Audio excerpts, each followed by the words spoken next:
大家好，主要呢個頻道咧都係想講下一啲心理學啊、做生意嘅嘢，因為都發覺咧，其實好多人咧都想開始揾一啲新嘅生意做下。咁呢個頻道主要關於一啲對心理學有興趣啊、新心靈導師啊、想做生意咧有興趣嘅朋友一齊聽。咁都會分享即係主要關於啲心理學啊、新心靈嘅嘢啦，同埋做生意嘅。如果咧大家咧都有呢個有興趣咧，咁就不妨都繼續可以聽下我呢個頻道啦。咁因為而家其實咧好多人嚟 AI 之後咧，其實對呢個工作咧都好大影響。咁但係咧，譬如做個人品牌啊，呢啲始終係個人影響到自己日後發展係好重要。所以咧，譬如你話如果而家好多人會有傳統嘅資產啦，譬如話黃金啊、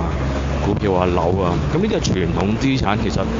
好多人咧都忽略咗一樣嘅一個資產，就係數碼資產。數碼資產即係譬如而家可能我哋啲電子書啊、電子課程啊、YouTube，其實大家都要諗下點樣開始儲自己嘅數碼資產。因為呢一個咧，將來會係影響你自己做一個個人生意、個人 IP 嘅一個重要環節。咁如果大家都有興趣就聽落去咧，咁都可以繼續留意我呢頻道啦，點個鐘仔啦，like 我呢條片啦，同埋咧我影片下方咧有一個免費嘅電子書嘅，咁大家中意就可以去 download 睇下。